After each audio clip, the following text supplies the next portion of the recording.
Assalamualaikum warahmatullahi wabarakatuh. Perkenalkan, nama saya Sandy Aulia Azahra dengan NPM A1G024042. Nah, di sini saya akan menyampaikan materi yang terdapat dalam modul 1, yaitu memahami tujuan pembelajaran pendidikan IPS, yang mana saya akan menjelaskan mengenai subtopik 1, yaitu memahami pencapaian pembelajaran. Nah, yang pertama yaitu konsep capaian pembelajaran. Nah, learning outcomes merujuk pada pernyataan yang menjelaskan apa yang seharusnya diketahui, dipahami, dan mampu dilakukan setelah menyelesaikan suatu proses pembelajaran. Nah, pernyataan ini dapat bersifat terukur, jelas, dan dapat diamati.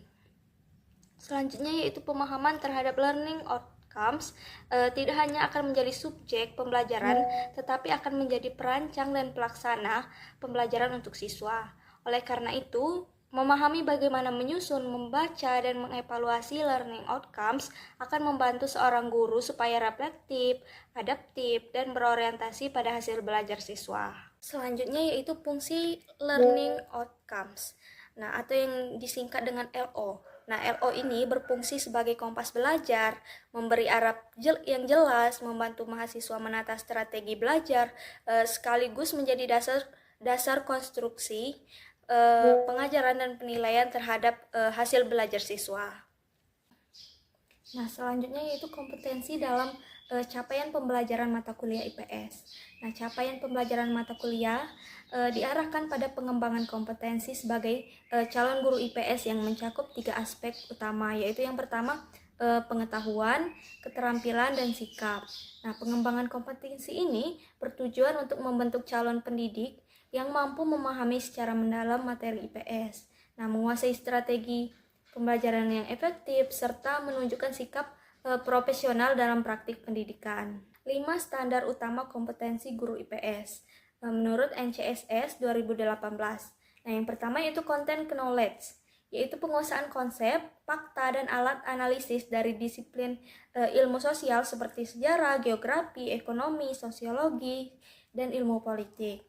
Yang kedua yaitu application of content through planning, atau kemampuan merancang pembelajaran yang memadukan teknologi, teori, dan penelitian terkini.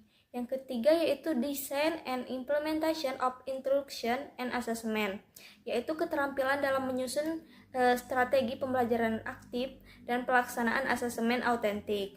Yang kelima yaitu professional responsibility and informed action, yaitu sikap profesionalisme dan tanggung jawab sebagai calon guru SD dalam mendorong nilai-nilai luhur dan keadilan sosial. Selanjutnya yaitu kearifan lokal dalam konteks pembelajaran IPS. Nah, selain kompetensi utama pada pendidikan IPS, seorang guru juga harus mempersiapkan hal-hal yang dapat digunakan dalam mengintegrasikan kearifan lokal ke dalam proses pembelajaran IPS sebagai bagian dari upaya untuk memperkuat pemahaman terhadap nilai-nilai budaya dan konteks sosial masyarakat. Nah, jadi kesimpulannya yaitu pemahaman yang mendalam terhadap capaian pembelajaran, yaitu learning outcomes, merupakan bekal penting bagi seorang mahasiswa atau calon guru. Dengan memahami learning outcomes secara menyeluruh, kita memiliki arah belajar yang lebih terfokus, mampu menyusun strategi belajar yang sesuai, dan menjadi pembelajar aktif yang reflektif. Nah, dalam konteks mata kuliah pendidikan IPS, capaian pembelajaran dirancang untuk membekali hal pengetahuan, keterampilan, dan sikap sebagai calon guru yang profesional dan kontekstual. Nah, melalui proses seperti education research, root cause analysis, pengembangan media kreatif, hingga refleksi berbasis autoetnografi, kita akan belajar menjadi calon guru yang tidak hanya mengajar, tapi juga memahami kebutuhan siswa secara utuh. Baik, mungkin itu saja yang dapat saya sampaikan. Saya ucapkan terima kasih. Wassalamualaikum warahmatullahi wabarakatuh.